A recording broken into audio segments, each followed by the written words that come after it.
Pepper says, are you ready to straighten out and organize this basement for the yard sale? I know I am. Hello everybody and welcome back to A Hoarder's Heart. For today we are back in the basement because I kind of want to organize this section because a lot of it is already labeled yard sale. So I thought, why don't we do a little pre-yard sale organization? We can declutter some stuff in here. We can have the yard sale bins all ready to go. So when we have a sunny Friday and Saturday together, we can have a yard sale and it'll be so much easier to have it. All right, so this box right here, we went through last basement declutter episode. This has all of the charity stuff that I kind of have to just get a clear bin, put a label on it, and have it organized. So we'll just move this box out of the way for now. Here we go. She's got a little weight to her now, but we're okay. We're okay to move stuff. All right, moving along, we got another labeled yard sale bin. Move this to the side. She's got some weight too. Thank God the doctor has cleared me for moving and activities. And this one too. This is all yard sale stuff. So I have to admit, it's so much easier to clean stuff out when you have it in labeled bins. Like, what a game changer, because my entire life, it's pretty much just been chaotic and just everything everywhere. So I have to admit that this is really a nice change, especially if you're someone struggling with hoarding disorder. You can do it. This is so much easier. And clearly what's inside of it is clothes. There's clothes inside of here. So we can like throw it in the yard sale. Whatever doesn't go, we can just put it for our Facebook Townsgiving page. I can condense this bag into one of the yard sale bins because this one right here wasn't even that full. So that's another way to kind of condense everything so that when it's yard sale day, we're not forgetting a bag. I can't even tell you how many times I've had yard sales and I was like, oh my gosh, I totally forgot I wanted to put this in the yard sale because it was in a bag on the other side of the room and wasn't all together. Like right in this corner. It's mixed of things that are organized, like here's the St. Patrick's Day bin, and then there's other stuff in here that's just mixed. Now, this Blue's Clues little suitcase, that's going in the yard sale.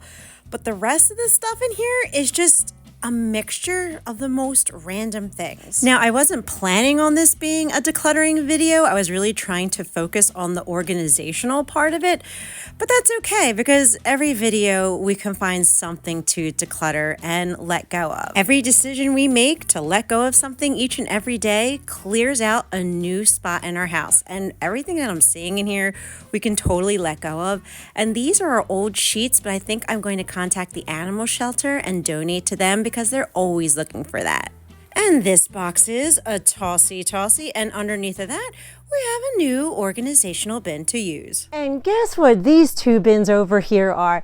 Just when you think you got all the craft bins together to do a big crafting series, you find some more. These are more craft bins. And as I'm looking through some of this is actually taxes from 2013, so that's not a craft. I can see that there's a lot of like scrapbooking paper over here. There is a lot of stuff. We can let go of this ball. This ball has seen better days. This is when I was like really young. Like we're talking like 8th grade, and these are like the coloring pencils because it's called Lee Words where we got them. It hasn't been Lee Words since like the 90s. It became Michael's. But it's kind of crazy because I get all the feels of me being that 8th grader who escaped and used to draw and color and use her artistic abilities to get away from the bullies and feel like I was being my authentic self as a 13, 14-year-old could at that time with that maturity level. And because I attach these emotional strings so tight around it is why I hoard, is why I've held on to it for so many years, especially the crafting things, because essentially it feels like it's an extension of who I am. I find my self-worth in the physical items, and I know that that is not truth, but is the story I have told myself since childhood. So of course it takes some time. it takes some time to kind of rewrite that story. That's why we do baby step decluttering. That's why we go through everything and check in on how we're emotionally feeling as we're letting something go. Something like this is registering at a level 10. Other things that I can easily let go of, like this right here, a Christmas craft. There's only one. My kids have so many Christmas crafts. I can very easily let this go and give it to another child to use. It's registering as an emotional 1 or 2. I don't have to think about it. I can actually use logic in this case. And I'm really glad that we're actually doing this now, because here is another yard sale bin. But you can see how there's so much stuff mixed in this corner when I originally thought this was all yard sale stuff. So I know that this is going to be so successful because it's going to be so easy the day of the yard sale to pull everything out. Okay, so this is another box of schoolwork. And when I tell you my entire life for both boys, I saved all of their schoolwork, I did. For some reason, I'm really emotionally attached to it. And I have to dive a little deeper to figure out, why am I so emotionally attached? Which, my idea that I would like to do is basically get all of their schoolwork, each child, kind of do the KonMari style, pick out my favorite things, and then kind of condense it down into a box. That's kind of where I'm at now. That looks like what the next step is. When we're doing that, I can kind of dive a little deeper into my emotions to figure out, why am I so emotionally attached to all their schoolwork? Because once I figure what that is, then I will be able to start to detach myself from all of those emotions and identify, like, okay, I'm not holding on to it for this reason. It's also this reason as well. And after finding all of these craft bins, I think I'm definitely going to do a KonMari method again on the crafting supplies, because it really helps me have better declutters when I see everything that I have together and can put them in categories.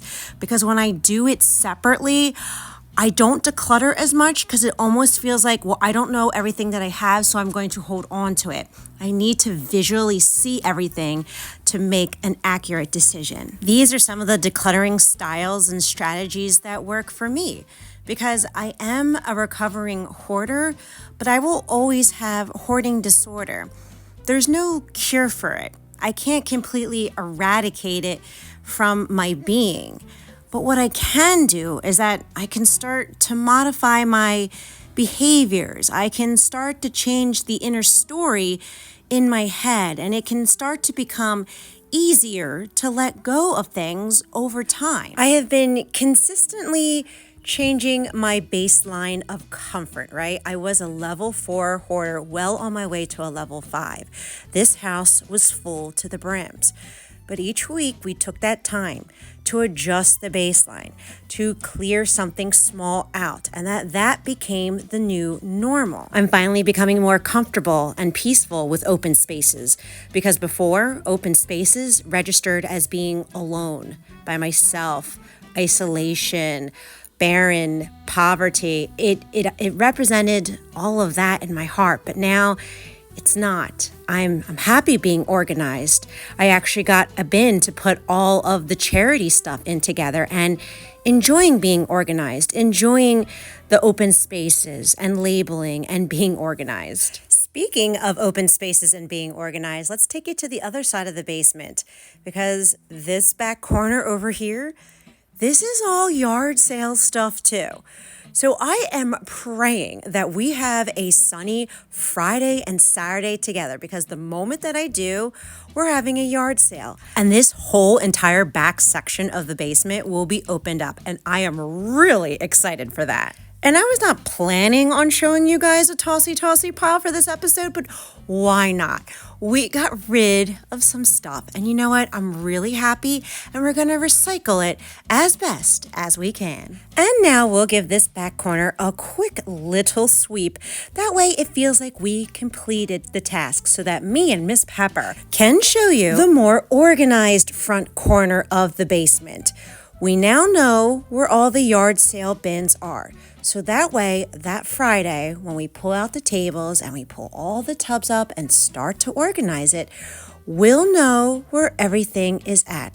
That way, I don't forget to pull a tub, a bag, or a box of yard sale stuff up. And my hope and my prayer is that this video motivated and encouraged you to clean, declutter, and let something go in your home today, too.